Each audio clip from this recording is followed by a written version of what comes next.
الشيطان الرجيم بسم الله الرحمن الرحيم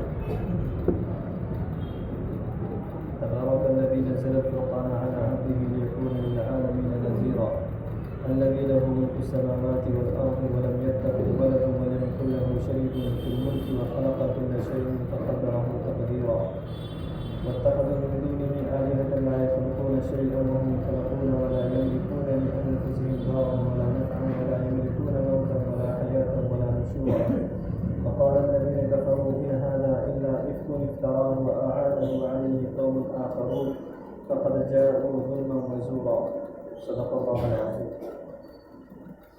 بزرگ اور دوستو، یہ سورہ فرقان شروع ہو رہی ہے. آج اصل میں ہماری مسجد میں جمعیت کی میٹنگ طے ہوئی، تو جب تک محاضرات آئیں تب تک ہم اپنا کام کر لیتے ہیں. یہ سورہ فرقان شروع ہو رہی ہے.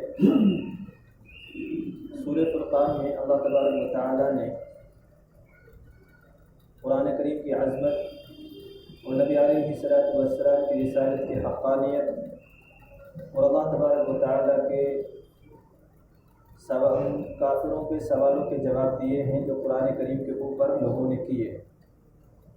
فرمایا تبارک الذی، بابرکت ہے وہ ذات، نزل القرآن علی عبدہ، جس نے فیصلہ کرنے والی کتاب یعنی قرآن کو نازل فرمایا اپنے بندے پر، لیکون للعالمین نذیرا، تاکہ وہ سارے عالم کے لوگوں کو ڈرانے والا ہو. سب سے پہلے اللہ تبارک و تعالیٰ نے قرآن کریم کے بارے میں بتلایا کہ قرآن کریم وہ کتاب ہے جو لوگوں کے درمیان فیصلہ کرنے والی ہے. کسی بھی چیز کے لیے ہم اٹھا کر کے دیکھیں تو قرآن کریم میں ہمیں ہر جگہ پر رہنمائی مل جاتی ہے. بس ہماری بدنصیبی اور ہماری محرومی یہ ہے کہ ہم قرآن کریم کو اپنا عین النمونہ رکھ کر کے زندگی نہیں گزارتے ہیں، اور ان کو سامنے رکھ کر کے قرآن کریم کو ہم اپنی زندگی نہیں گزار رہے ہیں. اس لیے ہمیں کبھی کبھی شاید ایسا لگتا بھی ہو کہ ہمارے لیے کوئی راہبری کرنے والا موجود نہیں ہے، جبکہ قرآن کریم خود راہبری کرنے والا موجود ہے. شرط یہ ہے کہ ہم قرآن کریم کو اپنا راہبر مان کر کے زندگی گزاریں. تو فرمایا الذی لہ ملک السماوات والارض، کا وہ ہے، یعنی وہ ذات ہے کہ اس کے قبضے میں ہے آسمان اور زمین کی بادشاہت. ولم یتخذ ولدا، اور اس نے کسی کو لڑکا منتخب نہیں کیا ہے، یعنی اللہ تبارک و تعالیٰ کے کوئی اولاد نہیں ہے. ولم یکن لہ شریک فی الملک، اور فرمایا کہ اس کا کوئی شریک نہیں ہے بادشاہت میں. بادشاہت کو چلانے کے لیے اللہ تبارک و تعالیٰ کو کسی مشیر کی، کسی ساجی کی، کسی شرکت دار کی ضرورت نہیں ہے، بلکہ اللہ تبارک و تعالیٰ وہ ذات ہے کہ اس کو کسی شرکت دار کی، کسی کی کوئی ضرورت نہیں ہے، بلکہ اللہ تبارک و تعالیٰ تنہا اس کائنات کو چلا رہا ہے اور چلانے پر قادر ہے. فرمایا وخلق کل شیء، اور اللہ تبارک و تعالیٰ ہی ہر چیز کو پیدا کرنے والا ہے. فقدرہ تقدیرا، اور اللہ تبارک و تعالیٰ نے ہی ہر چیز کو ٹھیک ٹھیک پیدا کیا. تقدیر کہتے ہیں ہر چیز کو مناسب انداز میں پیدا کرنا، ہر چیز کو مناسب انداز میں بنانا. اللہ تبارک و تعالیٰ نے پانی کو پانی کی طرح بنایا، نہ تو اس کو اتنا نرم بنایا کہ جو چیز اس میں ڈالے تو وہ ڈوب جائے، اور نہ اللہ تبارک و تعالیٰ نے اس کو اتنا سخت بنایا کہ اس کو کھودنا چاہیے تو کھود نہیں سکتے، بلکہ اللہ تبارک و تعالیٰ نے اس کو مناسب انداز میں بنایا. تو فرمایا فقدرہ تقدیرا، اللہ تبارک و تعالیٰ نے اس کو مناسب انداز پر ہر چیز کو بنایا ہے. فرمایا واتخذوا من دونہ آلہہ، اور فرمایا کہ انہوں نے اللہ تبارک و تعالیٰ کے علاوہ ایسے معبود بنا لیے ہیں لا یخلقون شیئا، کہ انہوں نے کسی چیز کو پیدا نہیں کیا، یعنی وہ کسی چیز کے خالق نہیں ہے. وہم یخلقون، بلکہ وہ تو خود مخلوق ہے، اللہ تبارک و تعالیٰ نے ان سب کو پیدا کیا ہے.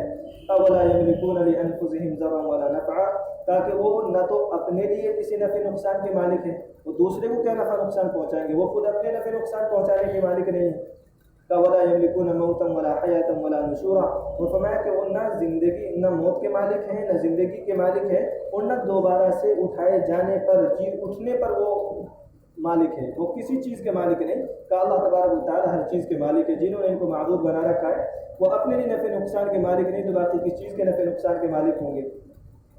تو فرمایا وقال الذین کفروا ان ھذا الا افک افتراہ واعانہ علیہ قوم آخرون.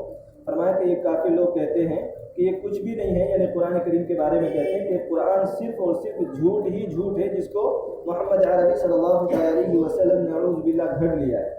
یہ کافی لوگ کہا کرتے تھے قرآن کریم کے بارے میں کہ قرآن کریم جھوٹ ہے، اس کو گھڑ لیا گیا ہے، محمد عربی صلی اللہ علیہ وسلم نے اس کو گھڑ لیا ہے. فَوَأَعَانَهُ عَلَيْهِ قَوْمٌ آخَرُونَ, اور یہ کہا کرتے تھے اور کچھ دوسرے لوگ ہیں جو اس پر ان کی مدد کرتے ہیں, اللہ کے نبی صلی اللہ تعالیٰ علیہ وسلم کی قرآن کریم میں مدد کرتے ہیں. فَقَدْ جَاءُوا ظُلْمًا وَزُورًا, اللہ تبارک و تعالیٰ فرماتے ہیں کہ یہ جھوٹ اور تباہی پر آ گئے ہیں, کہ یہ جو کچھ کہہ رہے ہیں کہ یہ جھوٹ باندھ رہے ہیں اللہ تبارک و تعالیٰ کے اوپر, اللہ کے نبی صلی اللہ تعالیٰ علیہ وسلم کے اوپر. اور کافی لوگ یہ کہا کرتے تھے وَقَالُوا أَسَاطِيرُ الْأَوَّلِينَ اكْتَتَبَاهَا, کہ یہ کافر لوگ یہ کہا کرتے تھے کہ یہ بے سند باتیں ہیں, اگلے لوگوں کے قصے ہیں, کہ اللہ کے نبی صلی اللہ تعالیٰ علیہ وسلم نے ان کو لکھ لیا ہے. فَيَتُمْلَى عَلَيْهِ بُكْرَةً وَأَصِيلًا, اور کہا کہ یہی صبح شام ان کے سامنے پڑھ کر کے سنا دیے جاتے ہیں, تاکہ پہلے لوگوں کے قصے اور کچھ بھی نہیں ہے, یہ آسمانی کتاب نہیں ہے, یہ کہا کرتے تھے کافر لوگ. تو قل, اللہ تبارک و تعالیٰ نے اس کا جواب دیا ہے, قل اے نبی جی آپ کہہ دیجئے انزلہ الذی یعلم السر فی السماوات والارض, تاکہ اس کو نازل کیا ہے اس ذات نے جو آسمان اور زمین کی چھپی ہوئی چیزوں کو جانتا ہے. انہ کان غفورا رحیما, بے شک وہ معاف کرنے والا اور رحم کرنے والا ہے. تاکہ وہ ذات ہے جس نے قرآن کریم کو نازل کیا ہے, کہ وہ سب کچھ چھپا, آسمان و زمین کے اندر جو کچھ چھپا ہوا ہے اللہ تبارک و تعالیٰ اس کو بھی جانتا ہے. اور فرمایا کہ جو تم کہہ رہے ہو اور جو تم نافرمانی کر رہے ہو اللہ تبارک و تعالیٰ کی, کہ اللہ تبارک و تعالیٰ اس پر تمہیں جلدی سے سزا دینے والا نہیں, اس لیے فرمایا انہ کان غفورا رحیما, بے شک اللہ تبارک و تعالیٰ معاف کرنے والا رحم کرنے والا ہے. فرمایا وقالوا ما لهذا الرسول يأكل الطعام ويمشي في الأسواق, اور یہ لوگ یہ کہتے ہیں کہ اس رسول کو کیا ہو گیا, ما لهذا الرسول, کہ اس رسول کو کیا ہو گیا ہے, يأكل الطعام, کہ یہ تو کھانا بھی کھاتے ہیں, ويمشي في الأسواق, اور یہ تو بازاروں میں چلتے پھرتے, یعنی ہماری طرح کھانا بھی کھاتے ہیں اور بازاروں میں جا کر کے ہماری طرح اپنی ضرورتیں پوری بھی کرتے ہیں.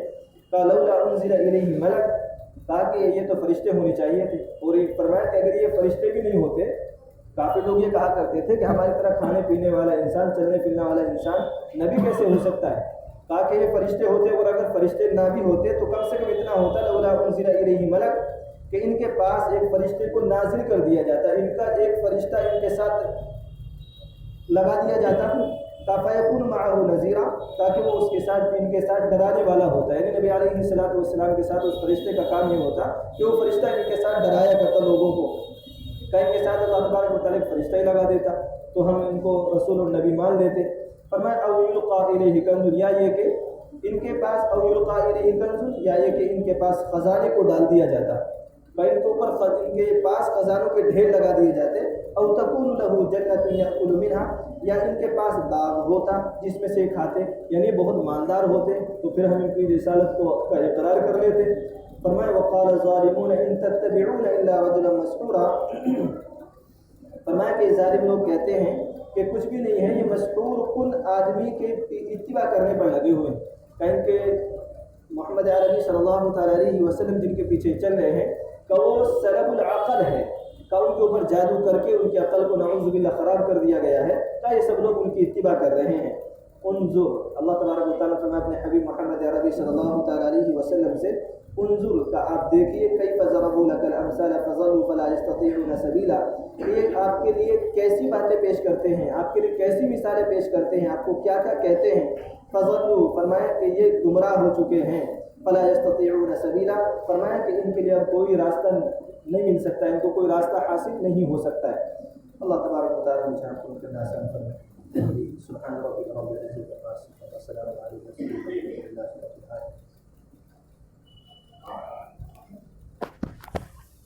اعوذ باللہ من الشیطان الرجیم, بسم اللہ الرحمن الرحیم.